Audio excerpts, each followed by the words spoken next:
While the Phoenix Coyotes continue their battle for the Pacific Division and a spot in the NHL playoffs, there's perhaps a more important battle being waged away from the rink through lawsuits and negotiations. Currently, the NHL maintains control of the Coyotes, but that hasn't settled down the turbulent franchise, seemingly on the brink of financial collapse.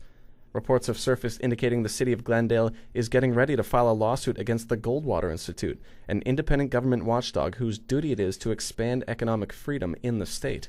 Meanwhile, the NHL, the city of Glendale, and other constituents continue to create a mess, while there appears to be a viable option north of the border.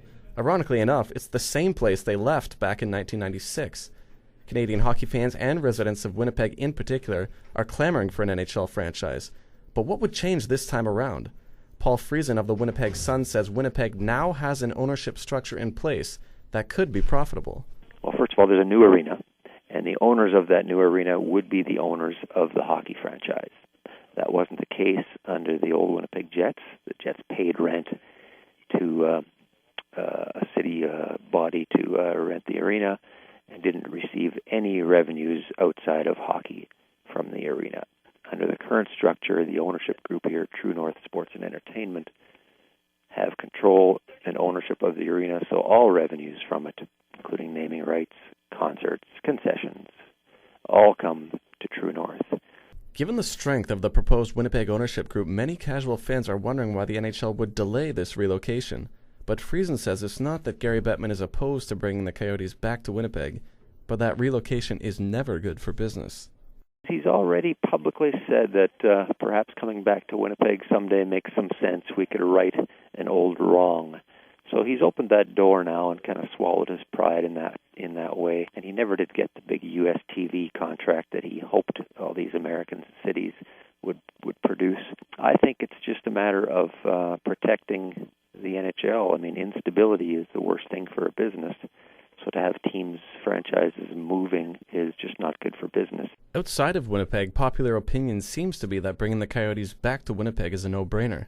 However, Friesen says there is some mixed opinion within the city regarding whether an NHL team would be successful. The young generation is really excited and frothing at the mouth and ready to pour their hard-earned money into it. And I think some of the older generation is, yeah, right, I'll believe it when I see it. And then there's even others, probably a smaller segment who thinks we're better off without it, that we can't afford it and it won't work here anyway. The Jets moved from Winnipeg for a variety of reasons, including the low Canadian dollar and the fact they needed a new arena.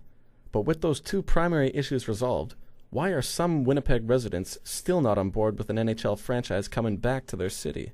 The argument is that ticket prices would be so steep that Winnipeggers in the long run would not be filling the building 41 nights a year, because ticket prices would probably be dramatically higher than they were the last time the Jets were here, and they didn't fill the building back then, and people point to that as well. The skeptics say that the Jets had a hard time getting sellouts with $20 tickets. What are they going to do with $60, $70, $80 tickets? Friesen says the financial success of an NHL team in Winnipeg would be directly tied to their place in the standings. The day-to-day ticket buyer, I think that's here for the first few years, just out of the sheer honeymoon aspect of it, the thrill of getting the team back.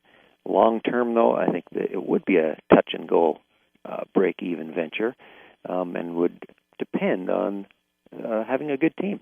The good old-fashioned, if you win, they'll show up approach. And I think the pressure would really be on the ownership here to ice a competitive team in the long term.